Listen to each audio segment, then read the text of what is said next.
ये वाला वीडियो नहीं देखा जिसमें मैंने लिखा है कि सिद्धियाँ किस प्रकार से शरीर में के अंदर आती है, इसके ऊपर एक वीडियो है। मेरे अंदर कौन सी सिद्धियाँ आई या मैंने कौन सी सिद्धियाँ अनुभव की, उस वो भी एक वीडियो है। और शायद उसी वीडियो में मैंने बोला है कि सिद्धियों के पीछे क्यों नहीं भागना चाहिए। तो वो वीडियो आप देख लेना। अभी वो मैं फिर से यहाँ पर एक्सप्लेन नहीं करूँगा, शॉर्ट में मैं बता देता हूँ कि सिद्धियाँ ये एक भ्रम है, ये एक मोह माया जाल है। इसके पीछे नहीं भागना चाहिए, इसमें नहीं उलझना चाहिए।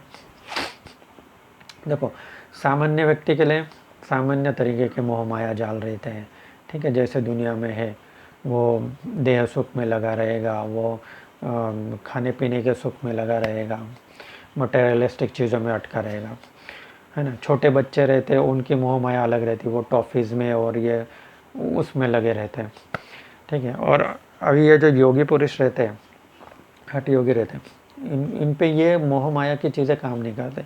तो उनको कंट्रोल करने के लिए मोह माया के ये और एक सुपेरियर लेवल है जिससे वो इन हठ योगियों को भी कंट्रोल में रखती है। वो कौन सा लेवल है मोह माया का? वो है सिद्धि का भ्रम, सिद्धि का मोह माया जाल। तो ये हठ योगी बाकी चीज़ों से तो ऊपर उड़ जाते हैं, लेकिन सिद्धि के मोह माया जाल में फिर से अटक ही जाते हैं। तो इसीलिए मैं कहता हूँ कि सिद्धियों के पीछे मत भागो, भगवान के पीछे भागो, भगवान को प्राप्त कर लो। प्रधानमंत्री से आपका कांटेक्ट हो गया तो सब मंत्रीगण आपकी सेवा में आ जाएंगे, वैसा है। भगवान जी आपको मिल गए तो सब सिद्धियाँ आपको मिल जाएंगी। इंडिविजुअल एक सिद्धि के पीछे मत भागो कि मुझे बस हवा में उड़ने की सिद्धि चाहिए, मुझे बस गायब होने की सिद्धि चाहिए, मिस्टर इंडिया बनना है। अगर एक सिद्धि के पीछे भागोगे तो पूरी ज़िंदगी आपको वेस्ट करनी पड़ेगी उसके पीछे। उस जन्म में वो कार्य पूरा होगा नहीं होगा पता नहीं, फिर से बार जन्म लेते रहना पड़ेगा। एक स्टेज पे जाके आपको वो सिद्धि प्राप्त हो भी गई तो भी आप क्या कर लोगे? क्या, जो बोलते हैं ना कॉमन लैंग्वेज में कि क्या उखड़ लोगे, क्या कर लोगे? आप बन गए मिस्टर इंडिया, क्या कर लोगे? उसके फिर साइड इफ़ेक्ट्स भी होते हैं। फिर लोगों को पता चल गया तो पूरी दुनिया आपके पीछे आ जाएगी, तो आपकी मन शांति, आत्म शांति भंग हो जाएगी। तो क्या फ़ायदा? कोई आपको किडनैप भी कर सकता है कि भाई तुम मेरे लिए काम कर, मतलब झमेले ही खड़े हो जाते हैं। तो फिर वो सिद्धि प्राप्त होने के बाद भी आप किसी को खुल के नहीं बता सकते, तो फिर फ़ायदा क्या हुआ? बस अपने आप को सुकून मिल जाएगा कि हाँ मेरे पास सिद्धि है, या मैं अपना रूप बदल सकता हूँ, मैं पल में शेर बन सकता हूँ, मैं पल में पक्षी बन सकता हूँ, ठीक है। मैं बस मतलब अपने मन की शांति मिल जाएगी। उसके आगे क्या, उसके लेवल के पीछे क्या, ऊपर क्या? फिर मन निराश हो जाता है। इसीलिए मैं कहता हूँ मन निराश होता ही रहेगा, चाहे आप कितनी भी सिद्धियाँ प्राप्त कर लो। अंत में जाके आपको जब तक भगवान की प्राप्ति नहीं हो जाती तब तक मन को शांति नहीं है, ठीक है। इसीलिए हमें हठ योग के पीछे नहीं जाना चाहिए। तीसरी चीज़ जो मैंने बोला, नेम फेम के लिए कुछ लोग कर दें कि मैं ऐसे तपस्या करूँगा, आप वीडियो शूट करो इंटरनेट पे डाल दो, फिर वो कुछ हमारा आश्रम में योग पीठ है, फिर वो पॉपुलर हो जाएगा, फिर वहाँ पे डोनेशंस बढ़ जाएगा, फिर और हम ज़मीन खरीदेंगे और आश्रम बनाएंगे, ऐसा वैसा। और फिर करेंगे क्या? फिर मटेरियलिस्टिक चीज़ें ही खरीदेंगे, एसी रूम बनाएंगे, एसी आश्रम बनवाएंगे। तो मतलब फिर से आप ऊपर जाके नीचे की चीज़ों में अटक जाओगे, मोह माया की चीज़ में, तो फ़ायदा क्या हुआ फिर? लेकिन ऐसे अलग अलग पहलू रहते हैं हठ योग करने के।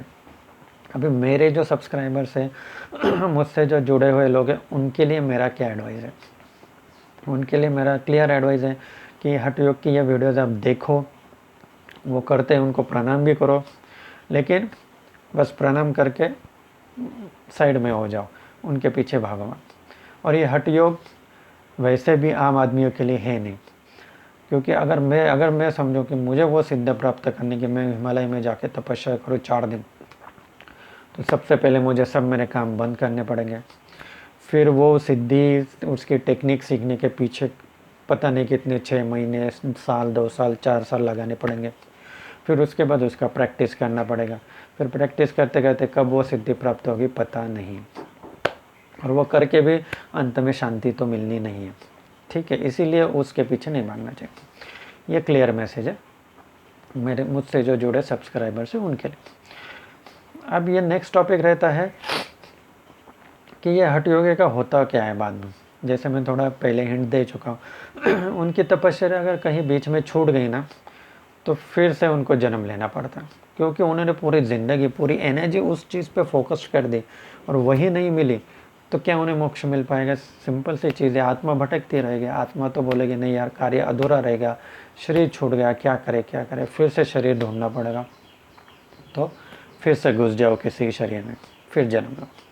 तो वो घूमते रहते, चक्कर में अटक जाते हैं। इसीलिए मेरे ख्याल से, मेरे ओपिनियन से देखो तो क्लियर मैसेज है, हठ योगी से बहुत ऊपर है आध्यात्मिक लोग जिन्हें एक्चुअल में भगवान की प्राप्ति हो चुकी है, भगवान से जिनका कनेक्शन बन चुका है, ये मैसेज है। तो हमें उस मार्ग पे रहना चाहिए। हर कोई अपने अपने जगह पे सिद्ध पुरुष है, योगी है, एक मुकाम पे पहुंचा, लेकिन अंत में श्रेष्ठ वही जिसे भगवान ने खुद अपना माना है, जिसे भगवान ने आशीर्वाद दिया है। तो आई होप कि बहुत सारी चीज़ें क्लियर हो गई होंगी। ये ज्ञान की चीज़ें जब मिलेगी ना, तो आपको क्लियरली पता चलेगा कि कहाँ नहीं भटकना है, कहाँ नहीं उलझना है, कहाँ अपना टाइम और एनर्जी नहीं वेस्ट करना है, क्योंकि टाइम एनर्जी बहुत लिमिटेड है, बॉडी फिजिकल ये सब चीज़ें लिमिटेड है। आप वहाँ पे वेस्ट कर दोगे तो मेन चीज़ से भटक जाओगे। और मैं एज अ गुरु जी, छोटा मोटा गुरु जी, ये चाहता हूँ कि आप ना भटके, आप आपकी टाइम एनर्जी ना वेस्ट करें, फोकस्ड रहे, मोक्ष के प्राप्ति करें। इसीलिए मैं ये सब वीडियोस बनाता हूँ। शायद कोई लोगों को लगे कि ये बहुत आजू बाजू की चीज़ें होगी, हमें क्या, हमारा क्या, तो इसीलिए मैं ये कनेक्ट करवा के दिखा रहा हूँ कि ये चीज़ें आजू बाजू की नहीं, ये सब कनेक्टेड है, ये सब डॉट्स कनेक्टेड है। आपकी एनर्जी को फोकस्ड रखने के लिए और वो ना भटके, इसके लिए ये आवश्यक है। इंटरनेट से बहुत सारी ऐसे वीडियोस आ रहे हैं, हमारी एनर्जी बढ़ रही है, बात अच्छी है, लेकिन हम भटक भी रहे, फिर कन्फ्यूजन भी हो जाता है कि क्या हम ये कर ले, क्या वो कर ले। तो इसीलिए ये आज का वीडियो था। Thank you so much.